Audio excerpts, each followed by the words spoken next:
the Financial Survival Network, helping you to survive and thrive in the new economy. Get our complimentary newsletter at financialsurvivalnetwork.com. This is the Financial Survival Network. Financial Survival Network is presented to you by Regal Assets. Buy and sell physical gold and silver through your existing retirement plan, 100% tax-free with Regal Assets. If you want to include physical gold or silver in your existing IRA or old 401k, request your free investment kit, which was recently featured in the Forbes and Smart Money Wall Street Journal magazines. Call toll-free 855-678-6620, 855-678-6620, or visit regalassets.com. You're listening to the Financial Survival Network. I'm Kerry Lutz on 1590 WPSL.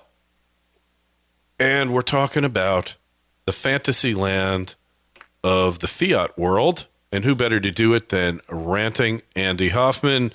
Andy, how are you? Great. I am the fantasy Fiat master. The shapeshifter himself, huh? So what is going on now? Well, I mean, you know, we talked before our call about so many different topics, and it's hard to pick one.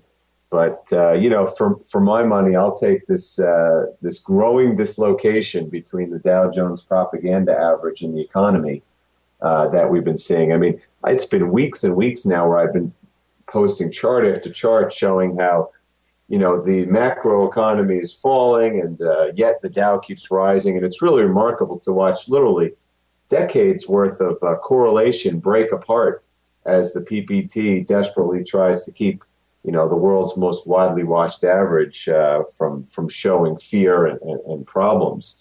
And in fact, I was talking about, we now have had 8 straight worse than expected economic reports. I mean, really bad ones, like this morning's PMI manufacturing and Thursday's PMI report. Even jobless claims are moving back up. GDP was weaker than expected, et cetera, et cetera. And yet still, we just hear this word recovery over and over and over again. And the thing that's really interesting, which I've been writing about for some time now, is how in the last couple of years, it always seems that in January and February, there's a boost in the data, you know, and it's all fudge data to start with. But it's, again, you look again, the last 3 years, January and February, the data suddenly jumps up. The unemployment report looks better, and then it goes right back down again. That's exactly what seems to be occurring right now. Yeah, and no surprises. What always gets me is when they say, experts surprised by increase in jobless claims, experts surprised by dip in PMI indicator. And who are these experts that are so surprised that they never see anything coming? Experts surprised by crash of subprime market, experts surprised by real estate crash, experts surprised by great recession. Who are these frickin' experts, and can we like execute them or banish them to Siberia, just get rid of them, because they're obviously screwing things up incredibly. Well, they're never surprised when things are better than expected. And, you know, we were just talking about Henry Blodgett, you know, whose job was to tell people that things were great and to buy stocks while he was at the same time, you know, writing emails internally about how things were, were pieces of crap. So, you know, anyone who's saying things are great all the time probably has an agenda. And it's always been that way. In fact, people should Google this. I wrote a piece last year called Expectations, and you'd have to Google Expectations Miles Franklin, because it's a pretty common term, saying, look, I was a Wall Street analyst for 15 years, and goes, I never understood where half the expectations come from. I mean, yes, when I made earnings estimates for Schlumberger, yeah, I knew where they came from. But when they say that people have estimates of jobless claims or GDP or any of these things, where could they possibly be coming from other than the government itself? There's just simply too much data for anyone to pretend that they have the slightest clue where these numbers are. And that's like you know, we're talking about now. The last 8 numbers over the past 3 days have been wildly below expectations. I mean, look at those consumer sentiment numbers on Thursday, 2 of them. I mean, who was expecting that they were going to explode? What, because the Dow was up a couple of 100 points. Does that mean that people have jobs? No, of course not. Yeah, I mean, come on. It's absurd. And Murray Rothbard always used to bitch about government collecting statistics because when they collect these statistics, then it gives them justification to act in areas they should keep their damn hands off of, like basically the entire economy. Everything that they're doing, as somebody said, is completely unconstitutional, and yet everything they're doing has been justified by statistics that they have personally compiled. So this gives them the right to act as judge, jury, and executioner because they have the statistics to back up why they're doing what they're doing. And, you know, who is it who said there's three types of lies, damn lies, and statistics, right? Yeah. And, you know, it's just pure lies and propaganda. And the fact that people listen to them give their statistics is mind-boggling. I mean, I know that it's mostly the mainstream media. They're playing their game with Wall Street and Washington to make things look better. But how could anyone who's writing, even in the mainstream media, believe anything that Bernanke has to say? When he comes out and says, I believe that the economy will do this. I mean, there's so many incredibly documented statements that this man has made, which are wildly off the mark. In fact, even better yet, we have Maestro Greenspan, right? Now, I just wrote a piece. It's a must read. It's so good. It's called "Delusions of a Fed Chairman." It started with Bernanke just saying recently that he has a better inflation record than any Fed chairman. But then it went back to Greenspan and some of the incredibly stupid things that he said about subprime lending, about derivatives, about pretty much everything he's ever done. And yet, still, anytime he or Bernanke comes out and speak, people listen to him as if they know what they're talking about. It's truly amazing. It's the Pied Piper leading them off the cliff. But they've already gone off the cliff, so why would they be following him with broken legs? At the bottom. It's just I don't get it. And because they're obviously it's worth their while. They're getting something out of the deal, and this is the game. I mean, there's an article here about some woman who is a CNN reporter who is just saying that she was told not to do any stories that are positive for Iran or Syria, just to do all the negative things to gin up the appetite for war, I guess. Well, I've been trying to figure out in my head this whole mainstream media thing for so long, because clearly if you just read the articles or the headlines, it's almost as if they're written by Washington and Wall Street. They literally will say whatever they want them to say. They will spin anything that comes out as positive. And as you say, they won't, certainly they won't publish things. And, there are guys like Rupert Murdoch. I get it. He's a Republican and, he'll spin things, pro-Republican because that's his belief. But why would Yahoo Finance, what's their motivation to say positive things? Are their ratings, are their readerships going to be better if they say the economy's better than if they say it's worse? I just don't understand how it's so easy for them to ignore the truth. Well, it's not about the truth. And you have to understand something, that reporters are some of the laziest people on the planet. The only stories they run are the stories that are given to them pre-packaged. And if you give them a story, like most of the news that's published is not news. It's just stories that are planted by people that want them there. That's all it is. It's not real news. In fact, I'm getting to the point I don't know what real news is anymore, but they're all plants, and it's catering to somebody's agenda. So basically, the Federal Reserve or whomever sends them a prepackaged story. All they got to do is put their byline on it and publish it, and then they can go out to the bar and have fun for the rest of the day.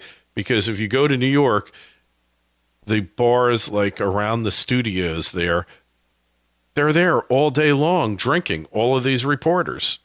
Hope not to slander the 2 or 3 hardworking ones that really care about doing a good job, but you know what I'm saying. But there is an entire journalism industry. I mean, I don't buy that.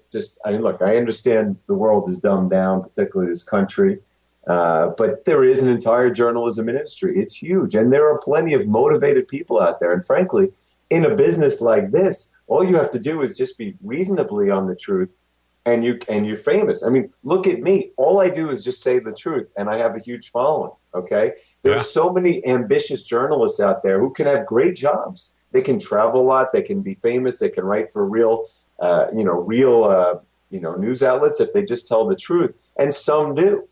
But the fact is, they're just. I'm not sure why there would be so few out there that want to tell the truth and be edgy. It just, that's people live for that. I mean, it's called ambition. Yeah, it's called ambition, but there's also a risk to telling the truth on these big mainstream outlets. Right now, they look at us, they look at you and me, Andy, and they say, nobody listens to them anyway.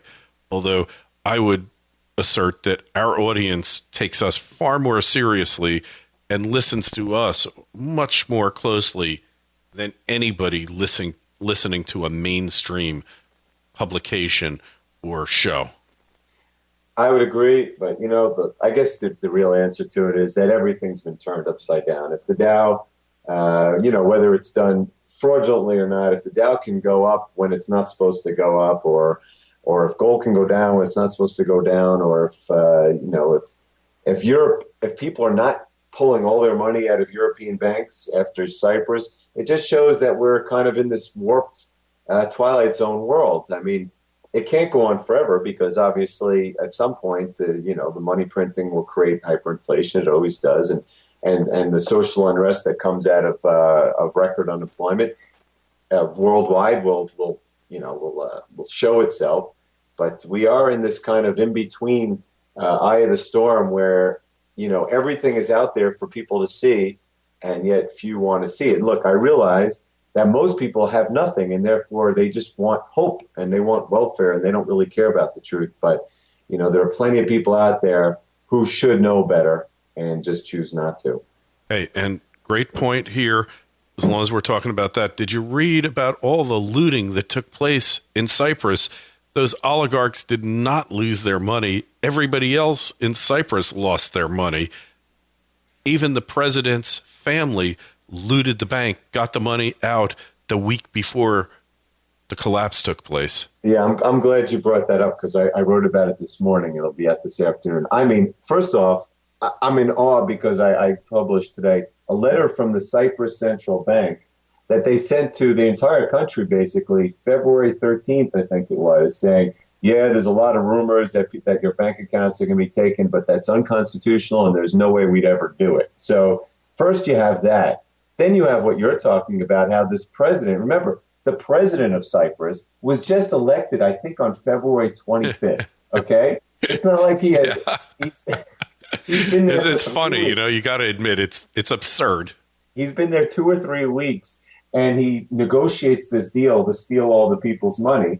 Parliament votes 36-0 against it. So he goes right back to Europe and negotiates a second deal, which is even worse for the depositors. And it doesn't have to be voted on by the Parliament. The Parliament wants out of the euro, and they're not even allowed to vote on it. And then you find out that he took all his money out a couple of days before, and yet he's still there. How are they not lynching this guy is beyond me. Hey, there's a term for this, Andy, and the same thing's happening all over the world. Kleptocracy. Bunch of friggin' kleptocrats. I mean, but how are they not killing this guy? Why has he not been stoned? Why has the mob not hung him by his thumbs? He's a criminal, and you don't even need to be Sherlock Holmes to figure that out. It's like, what's wrong with this picture? Yeah. Well, look, we haven't seen the last of Cyprus alone because, look, the situation there economically is going to go from horrible to beyond horrible. And, there's this great chart that shows, how Greece's unemployment rate has gone since their bailouts and, over the same time frame, what has happened to Iceland. And again, yes, Iceland's outside of the EU. It's a little different situation. But the fact is, by catering to the troika and taking these bailouts in exchange for austerity and their gold holdings and whatever else they've taken, it's literally destroyed the country. Greece is Greece is, it's still my pick for the catalyst that destroys everything. And it's getting worse every day. And every one of these nations is going to be thinking the same thing. Look at Italy. They're a month into their elections. No government, zero. And the majority of people voted to go basically to get out of the euro. Of course it's going to happen. All these countries are going to realize that being inside of this eurozone is just a disaster that's going to get worse. And it's only a matter of time before a real big country leaves. Heck, it could be Cyprus, but it certainly is more likely to be someone like Greece or even Italy in the coming months. Or Germany will leave the euro and leave it to the rest of them to go devalue themselves and print themselves into oblivion. Right, and that was my initial thought, was that whole Cyprus deal was created by the Germans to kind of start the breakup of the eurozone without having to directly do it themselves. Yeah, and it could very well wind up that way. One way or the other, things are not going to go on the way they're going. They're not going to keep, they just can't. It's not sustainable, right? It was never sustainable, and it's only been around for 14 years. Yeah. Yep. It was created at the top. It's no different than it was no different than IPOing Pets.com in 2000, because that's when they created the Eurozone at the top of the European economy, fake economy, and the top of sentiment. I mean, literally the top. And you know what happened to every internet stock? It's the same exact thing with the Eurozone. Yeah, it's just a tech crunch. Just like any other that we've seen, they're cyclical. They come and they go, and the whole thing was poorly thought out, poorly conceived, and those poor Cypriots, as well as the rest of Europe, are going to be paying the price. There's nothing that anybody can do about it, and I don't even think they want to do it, because there are people who are going to profit from this bust-up, people like the president of Cyprus, let's face it. I mean, the thing you can do is prepare for what's inevitable. And that's starting with getting your money out of banks, getting your money out of safety deposit boxes. I don't care what the rules say or don't say. Anything you leave within the system is in their hands. It's in the hands of Nikos Anastasiades of Cypriot, of Cyprus, and his pals in Brussels. And for that matter, his partner over here at the Federal Reserve. It's your choice. Yep, it really is. And by the way, we have that story that came out that says Homeland Security, big sis, Janet Napolitano, can just march into your bank and take your stuff, seize any safe deposit box with anything in it. I believe the memos probably don't exist. I don't believe that anyone has ever seen them and that will ever see them.